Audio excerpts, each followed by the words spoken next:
Boker Tov. Parashat Tezria, qui a parlé du Metzora, du lépreux. Le lépreux passe de différentes étapes pour se purifier. À la base, il y a plusieurs éléments qui peuvent amener à la personne cette maladie terrible qui est la lèpre. La lèpre est une maladie, comme on a expliqué, une maladie spirituelle. Elle est due à des sentiments qui se développent dans le cœur de l'homme, mais elle vient aussi évacuer le mal qui se trouve dans l'âme. Metzora, Motira. Elle fait sortir le mal qui se trouve dans l'homme. Tous les philosophes et tous les hommes, les grandes personnalités se posaient depuis toujours la question: comment un homme change? Qu'est-ce qui fait dans l'homme un changement? Est-ce qu'on peut vraiment changer un homme? Question. Est-ce qu'on peut vraiment prendre quelqu'un qui a des mauvaises habitudes et de lui changer son modèle de vie? La réponse est non. On a beau à essayer de lui faire changer ses habitudes, mais il faut une volonté personnelle. Et c'est pour ça que le travail du Metzora, du lépreux, c'est un travail avec soi. Pour faire une teshuva sur du lachon hara, c'est une des choses les plus difficiles. Un homme s'assoit avec un autre homme, il parle. Et il peut parler d'un tel, d'un autre. Comment on enlève de nous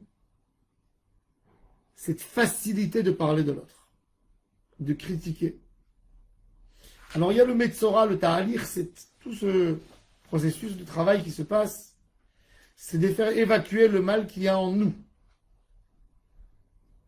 En réalité, quand quelqu'un parle, se permet de parler du mal de quelqu'un d'autre, de critiquer l'autre, il y a deux raisons. La première, qui est visible, c'est de la fierté. C'est de la gava de penser qu'il est plus grand que tout le monde et il se permet de les critiquer. Quand tu critiques quelqu'un, tu te mets à la place du juge, tu le juges pour le critiquer. Si tu le juges, tu considères que ce qu'il fait, c'est mauvais. Et pourquoi tu te permets à le juger? Parce que tu penses que toi, tu n'aurais jamais fait. Donc, tu as des sentiments de supériorité par rapport à cet homme, et tu essayes de le rabaisser, et en plus, tu le condamnes avec ta bouche. Ça, c'est ce qui est visible. Mais il y a un point beaucoup plus profond quand quelqu'un il se permet de parler du lachon hara sur l'autre. Nous, on s'imagine qu'il vient critiquer l'autre. Mais en réalité, l'homme qui parle, il a en lui le même problème que l'autre. Si ça lui fait tellement mal, c'est qu'en réalité, c'est un miroir. L'autre, c'est le miroir de ce qu'il est lui. Il ne veut pas qu'on voie. Alors, ou il pousse sur l'autre pour enlever ça de lui-même, ou, et écoutez bien, il ne se cache pas derrière ça. Il critique tout simplement pour se faire peur à lui-même. Dans les deux cas, il a quelque chose en lui. Quelqu'un ne peut pas définir le mal chez l'autre si lui, il est tout à fait innocent, il n'a aucune connexion avec le mal, comment tu peux comprendre l'idée de l'autre? Si tu le comprends, c'est parce que quelque part, tu peux être là-bas toi aussi. Tout ce qu'on voit dans la vie, c'est un miroir. Un homme qui ne voit pas de mal chez les autres, c'est un homme pur. Des fois, on se pose des questions. On voit des tzadikim, des grands tzadikim, très très grands. Et on voit que les hommes de leur entourage, c'est pas tout à fait des tzadikim. Et on se dit, tu t'imagines, cette personne, il se prend pour un tzadik, regarde qui c'est qu'il fréquente. La réponse c'est qu'il est tellement grand tzadik, tellement loin du mal, qu'il n'arrive pas à voir le mal chez les autres. Quand quelqu'un ne veut pas voir le mal des autres, c'est qu'il accepte l'autre. Il veut lui donner une place dans sa vie. Bilam Aracha, il s'est plaint contre Hachem. Lo ibit aven be Yaakov velo ra'a amal be Israël. Hachem, il ne voit pas nos défauts. Qu'est-ce que ça veut dire il ne voit pas nos défauts? Très simple. Une maman, un papa, ils aiment tellement leur fils que tout ce qu'ils vont voir, c'est petit par rapport au potentiel énorme de sa neshama. Et pourquoi on n'aurait pas le même regard sur nos voisins, sur nos collègues, sur des gens autour de nous? Quand on n'aime pas assez, il y a un reflet, ça sort. On pointe du doigt. On essaye de séparer l'autre de nous. Mais en réalité, c'est chez nous que ça ne va pas. C'est chez nous que ça ne va pas. Le Metzora, quand il devient lépreux, la lèpre, c'est quelque chose de contagieux, très contagieux. Il se séparait de tout le monde. Il était loin. Et pas rien que ça. Quand il marche dans la rue et il y a quelqu'un qui vient lui dire bonjour, le saluer, ben c'est exactement comme au début du Covid.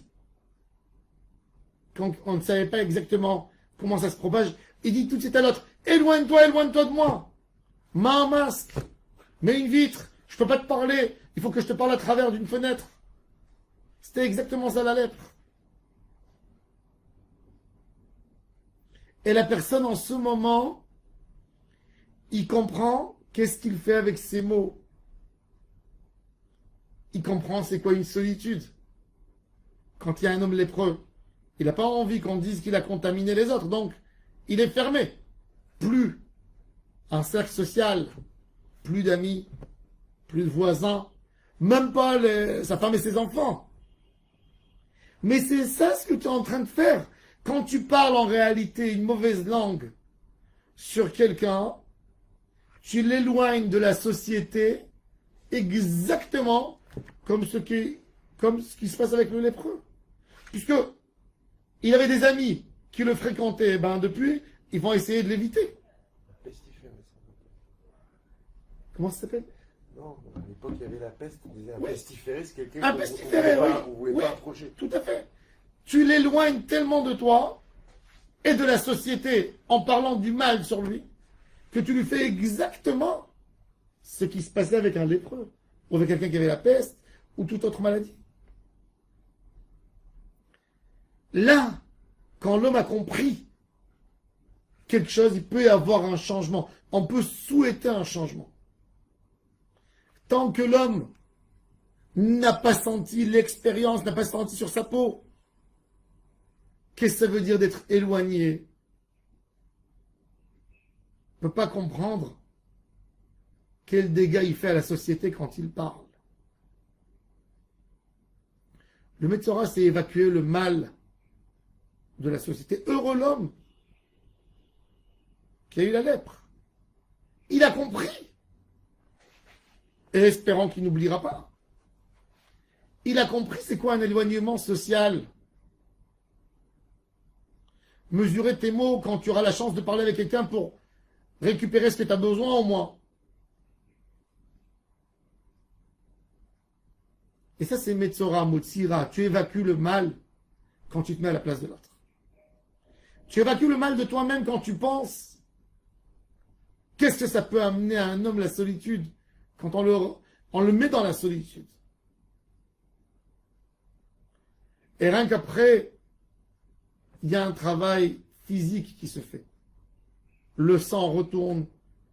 On fait tout un processus de purifier l'homme. Il trempe.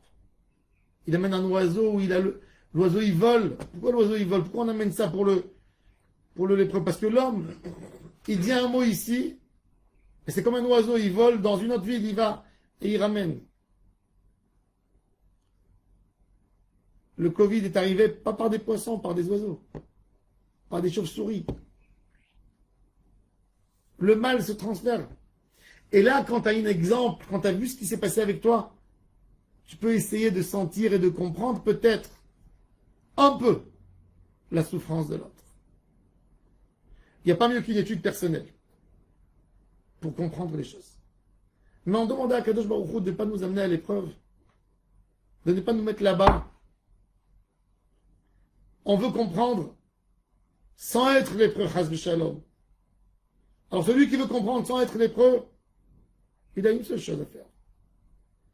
À étudier tous les jours une halakha du Chafetz Chaim, Shmirat Halashon. Qu'est-ce qu'on a le droit de dire? Qu'est-ce qu'on n'a pas le droit de dire? Rien que quand on aura fait ça, on peut commencer à vivre. On peut commencer à baser notre vie de société sur des règles justes. Il y a des mots qui ne doivent pas se dire, peu importe ce qui s'est passé. Il y a des règles. Même dans une guerre, tu ne peux pas bombarder avec des armes nucléaires. Quelqu'un t'a fait du mal, d'accord? Il y a des règles pour s'occuper. Et alors, s'il t'a fait du mal, tu as tout le droit de faire. Tu peux le tuer parce qu'il t'a fait du mal. Bah, c'est exactement pareil. De parler du Lachon Hara, c'est de le tuer. C'est de tuer sa femme, ses enfants, son entourage. De la même manière que tu comprends que tu ne peux pas condamner à mort quelqu'un parce qu'il t'a dit un mot, tu ne peux pas parler non plus sur lui. De parler sur lui, c'est de le tuer. C'est de l'éloigner, c'est de l'écarter de la société. N'en parlons pas sur les gens qui parlent et qui rajoutent et qui exagèrent. C'est terrible. Il y a quelqu'un qui lui a fait un petit mal. Et il va parler comme s'il lui a fait quelque chose de terrible, il l'a détruit.